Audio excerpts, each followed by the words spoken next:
पंजाब में flour mills मालकान का कल से हड़ताल का ऐलान। दुकानों से आटा गायब। बेशतर दुकानों पर 10 किलो वाला सब्सिडाइज्ड आटे का सरकारी थैला दस्तियाब नहीं, जबकि 15 किलो वाले कमर्शियल आटे की सप्लाई भी कम हो गई। पंजाब हुकूमत ने हड़ताल पर उकसाने वाली 12 फ्लोर मिल्स का गंदम का कोटा मुअत्तल कर दिया। सेक्रेटरी खुराक पंजाब का कहना है कि ब्लैकमेलिंग में नहीं आएंगे। दूसरी जानिब कराची, लाहौर, पिशावर और कोयटा समेत मुख्तलिफ शहरों में मुर्गी की कीमत में भी इजाफा हो गया। अब किलो चिकन की कीमत 600 रुपए से भी ऊपर हो गई।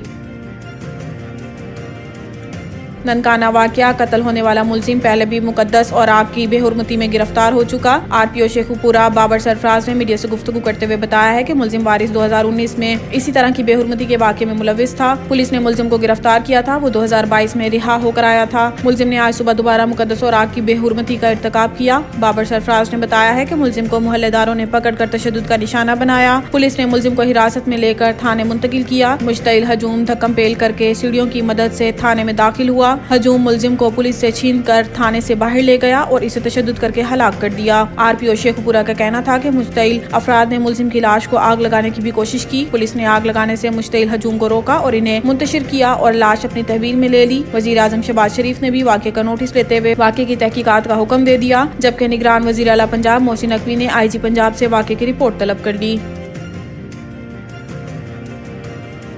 इमरान तुम्हारी सिलेक्शन कमेटी टूट गई, सिलेक्टर्स घर चले गए, अब कान पकड़े हुए हैं। इस्लामाबाद में कन्वेंशन से खिताब में मरियम नवाज का कहना था कि इमरान खान तुम्हारी 2018 की सिलेक्शन कमेटी टूट गई, सिलेक्टर्स घर चले गए और अब कान पकड़े हुए हैं। इन्होंने कहा है कि तुम्हें सिलेक्ट करने वाले आज मान रहे हैं कि इमरान का घर जाना ही जरूरी था। वो मुल्क के लिए खतरा बन गया था, जिस खतरे का आपको आज पता चला है वो नून लीग को 2018 में ही पता चल गया था। इनका कहना था कि कल इस्टेब्लिशमेंट को कह रहा था कि ताली के लिए मैंने तो हाथ बढ़ाया है, दूसरा हाथ नहीं मिल रहा। इसका रोना धोना इसलिए है कि इसको ताली बजाने के लिए दूसरा हाथ नहीं मिल रहा। अब से ताली बजाने के लिए दूसरा हाथ नहीं मिलेगा, अब ये ताली नहीं बजाएगा। लेकिन सीनियर नाइब सदर का कहना था कि इलेक्शन से सिलेक्शन वाले डरते हैं, मुस्लिम लीग नून नहीं। इलेक्शन से वो डरता है जो सिलेक्ट होकर आया था। मुस्लिम लीग नून इलेक्शन की तैयारी शुरू कर चुकी है। बुज़दिलों की तरह छुपकर जमान पार्क में बैठे हो। नून लीग मैदान में है। हमने हारने के लिए नहीं, जीतने के लिए मैदान में उतरना है। जीतना चाहे टांग पर प्लास्टर चढ़ा लो, घड़ी का, औलाद का और फौरन फंडिंग का हिसाब देना पड़ेगा। मरियम नवाज ने साबिक चीफ जस्टिस साकिब निसार पर भी नाम लिए बगैर तनकीद की और कहा है कि बाबा रहमते इस कौम का बाबा जहमत बन गया।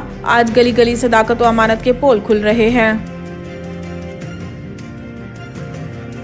ऑडियो लीक, FIA का शौकत तरीन को गिरफ्तारी करने का फैसला। FIA ने साबिक विफाकी वजीर खजाना शौकत तरीन के हवाले से तहकीकात मुकम्मल कर ली। जराये के मुताबिक शौकत तरीन को आइंदा चंद दिनों में गिरफ्तार किया जा सकता है। FIA हुकाम ने वजारत दाखिला को शौकत तरीन के खिलाफ इंक्वायरी मुकम्मल होने और मजीद कार्रवाई के लिए मकतूब लिख दिया। शौकत तरीन की IMF के हवाले से ऑडियो सामने आई थी। FIA cyber crime wing Pakistan Tehreek Insaf के साबिक विफाकी वजीर खजाना शौकत तरीन और सूबाई वजीर खजाना तैमूर झगड़ा के माबैन टेलीफोनिक गुफ्तगू और विफाकी हुकूमत व IMF के माबैन मसाइल पैदा करने की कोशिश के मामले की तहकीकात कर रहा है।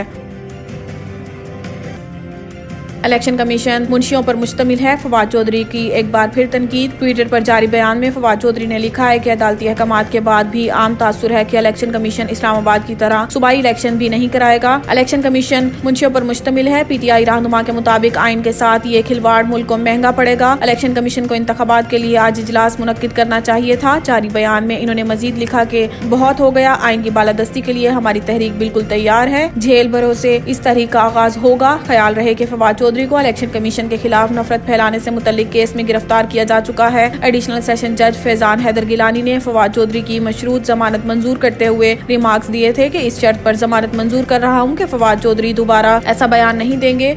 पार्लियामेंटेरियंस को ऐसे बयान नहीं देने चाहिए। ताहम रिहाई के फौरी बाद अडियाला जेल के बाहर कारकुनों से खिताब में फवाद चौधरी ने क्या कहा था कि अदालत में भी कहा है कि जो बातें की हैं इस पर स्टैंड करता हूँ, एक लफ्ज भी पीछे नहीं हटूंगा।